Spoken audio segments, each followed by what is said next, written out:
Good Monday morning, Tottenham fans.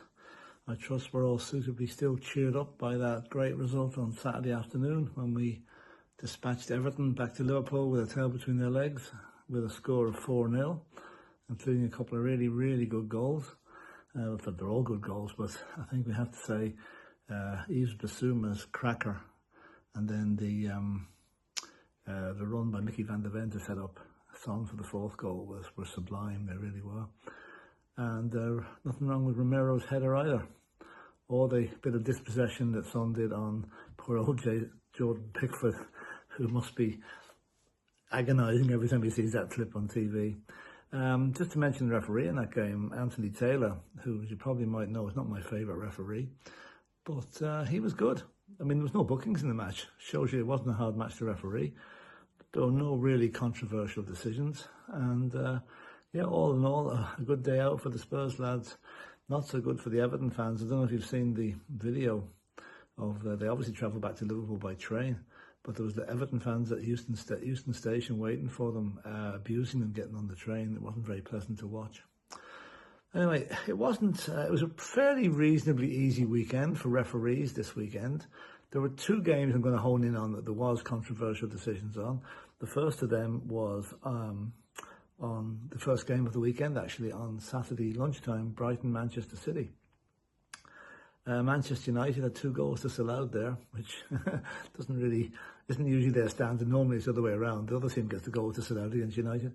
But the first one by Marcus Rashford, I think, just showed his lack of awareness. There's no way he should have been caught offside for that, and it was quite a correct decision by the referee to disallow it. Second one by Thfc was a little bit more controversial. Now, I think it was Garnacho had the shot from the, I think it was Sancho, I forget who it was anyway, took the shot from the left-hand side of the area. It was going into the net, but Thfc allowed it to hit his knee. Maybe he's looking for the glory, maybe he wanted just a goal to register, another goal for him in his second appearance. But that touch, he was in an offside position.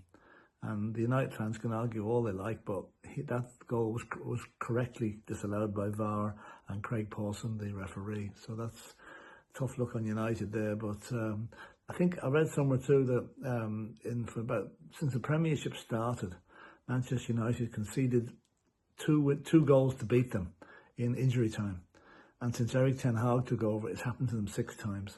So there's something wrong there, boys. Anyway, the other game this was yesterday afternoon, was Bournemouth versus Newcastle. And can I say here, this referee by David Coote, who was extraordinarily lenient, as was VAR.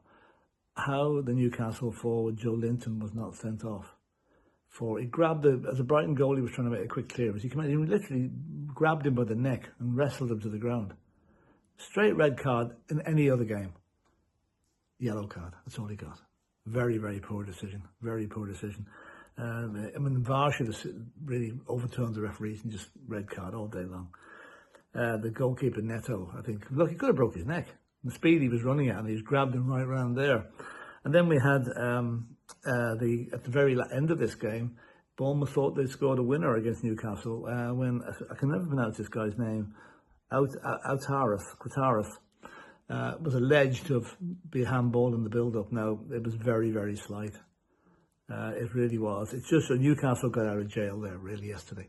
They should have been down to 10 men and they should have lost that game in the last minute. But the referee allowed it, and that's the way it is, and nothing we can do about it. But apart from that, there wasn't nothing I'm aware of. There wasn't too many other controversial VAR decisions of the weekend, and let's hope it stays that way.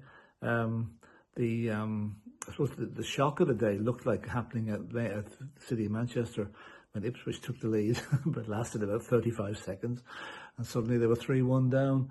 So Haaland with a hat-trick, so they looking good. Unfortunately, I have to say Arsenal looking good as well.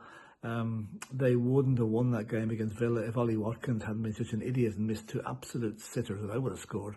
He missed an open goal and then failed to put the ball wide of David Raya, who was lying on the ground with a header, and that was before Arsenal had scored at all, so that could have totally changed the complexion of that game.